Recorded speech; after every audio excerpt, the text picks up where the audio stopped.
Sayur labu air ini di Taiwan disebut juga dengan nama tung kua cai. Rencananya sayur ini akan aku awetkan sehingga bisa dikonsumsi sampai dengan 1 tahun lamanya. Labu air ini dengan panjang sekitar 1 meter dan diameter 30 sampai dengan 60 cm.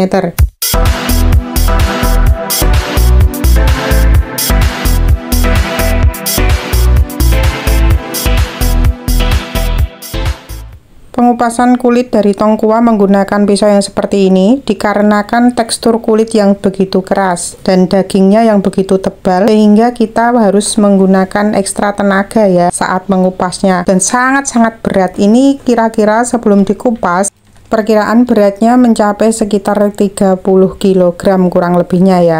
Karena sangat berat jadi aku sandarkan pada kaki. Aku mulai pelan-pelan mengupasnya. Dan kulitnya itu kalian tahu nggak? Ada lapisan kutikula, kayak lapisan lilin kayak gitu. Dan jika kita kontak langsung, rasanya tuh ada agak sedikit gatal-gatal. Ini sangat-sangat berat ya, jadi tak taruh di pangkuanku. Yang penting bukan mangku mantan ya. Nah, ini kadang kalau sudah dikupas, di bagian luarnya, dalamnya itu ternyata juga masih kulitnya. Karena terlalu tebal tuh kulitnya. Kadang juga aku, tuh kan jatuhkan. Kadang aku juga nggak kuat kalau posisi duduk itu sambil ngupas. Nah ini aku rubah posisiku menjadi berdiri. Jadi mungkin lebih enak kan, lebih los gitu loh ngupasnya dari atas ke bawah. Pokoknya menggunakan tenaga yang cukup ekstra kuat untuk mengupas labu air ini. Itu nenekku kayaknya udah nggak sabar nunggu labunya bersih.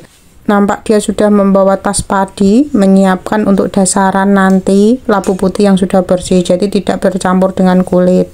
Lanjut mengupas ya, masih sabar kan kalian mengikuti prosesnya? Sambil menyimak, jangan lupa tekan tombol like, comment, and subscribe, dan jangan lupa merahkan ya notifikasi loncengnya. Welcome back in my channel Noni Ayu Indonesia Taiwan, kue setia aku tenanan. Lanjut nimbang, karena sudah bersih maka kita taruh pada timbangan, dibantu oleh nenekku juga. Tahu gak, ternyata timbangannya error, nggak bisa buat nimbang karena dia terlalu berat ya, harus kita potong menjadi 2 bagian. Siasin loh.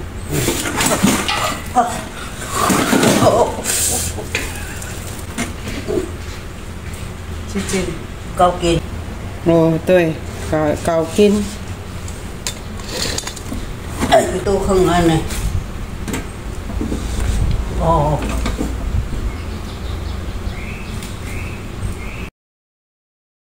Dijap go. Alamak. Oh. Setelah dikupas, beratnya kurang lebih sekitar 25 kilo. Proses selanjutnya yaitu pemotongan yang nantinya memudahkan kita untuk menjemur di bawah terik matahari. Ini dijemur bukan sampai kering ya, tetapi hanya menghilangkan getahnya saja, yaitu layu. Masih ada sisa-sisa kulit ya, karena kulitnya tuh sangat-sangat bandel pokoknya. Nah ini amaku memberi pengarahan ke aku kira-kira ukurannya berapa pada saat memotong menjadi bagian yang kecil-kecil. Nah seperti ini kurang lebihnya. Tongkua dengan potongan bulat-bulat ini tengahnya kan masih ada bijinya ya, nanti kita bersihkan bijinya. Karena pada proses pengawetan biji harus dibersihkan supaya tidak terjadi pembusukan.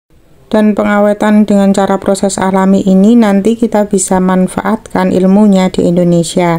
Banyak sekali labu-labu yang berlimpah di Indonesia bisa dimanfaatkan dalam jangka waktu yang cukup lama.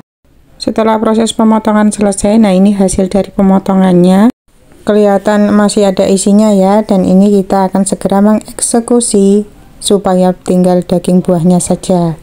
Nampak nenekku juga aktif membantu karena ini merupakan salah satu aktivitasnya untuk tetap bisa menggerakkan otot-ototnya. Nah ini hasil dari pembersihan isi labu air. Aku juga mencoba untuk membantu dengan cara yang sudah diajarkan oleh nenekku ya. Pengawetan labu air secara alami ini akan menjadi inspirasi untuk menggantikan dari penyedap rasa ataupun rasa yang berbahan baku buatan sintetis menuju ke bahan baku yang alami. Jadi kita nanti bisa membuat perasa-perasa seperti rasa manis, rasa asin dari asinan yang berasal dari tongkua ini. Ini kalau di Taiwan biasanya dimanfaatkan untuk memasak sup ikan. Selain itu juga untuk menambahkan rasa asin pada stim daging. Selain untuk penambah rasa pada masakan, asinan tongkua ini nantinya akan bisa dikonsumsi langsung pada saat makan bubur. Setelah tongkua bersih dari biji, lanjut kita timbang kembali. Proses dari pengasinan atau penggaraman itu bisa kita lihat dari jumlah timbangan. Nah, nanti bisa dikira-kira berapa jumlah garam yang akan ditaburkan pada saat proses dimulai. Lanjut ke penjemuran, cuacanya cukup cerah, panasnya juga pas untuk penjemuran penghilangan getah dari labu air ini. Aku segera menyiapkan segala sesuatunya. Menyiapkan anjang-anjang, tangga, maupun getek jemuran juga. Kebetulan juga pekarangan rumah nenekku ini juga cukup luas, jadi kita bisa leluasa untuk menjemur barang-barang. Terkadang juga tetangga dari nenek di sebelah rumah ini menitip jemuran di sini. Orang sini itu biasa kalau musim sayur, mereka itu menjemurnya, jadi pengawetannya memang benar-benar secara alami.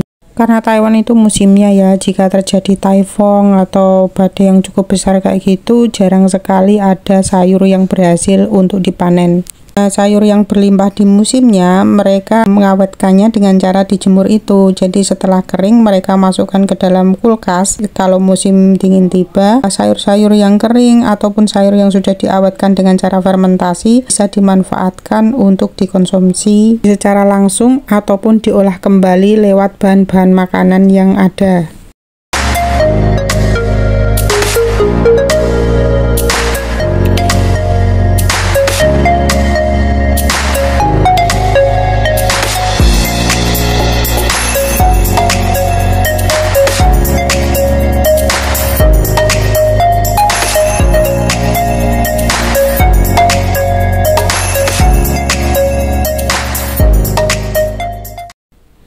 Lah, ternyata ada miskomunikasi antara aku dengan nenekku. Tuh lihat, dia ngapain lagi sih? Oh, ternyata itu harus ada 2 tempat, tidak boleh dijemur kayak gitu.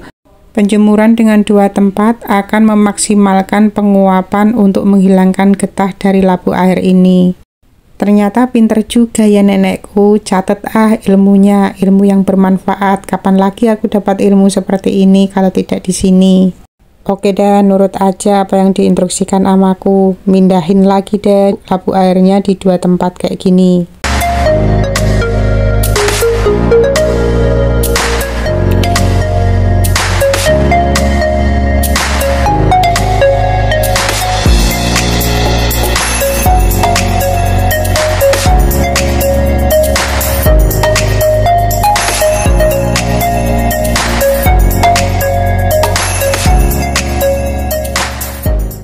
Oke, sudah selesai proses penjemurannya. Kita tunggu untuk proses berikutnya, yaitu fermentasi secara alami untuk pengawetan sayur sampai 1 tahun. Nantikan di part 2-nya ya. Sekian dulu dari saya, Noni Ayu, Indonesia Taiwan. Ke setia aku tenanan. Bye-bye.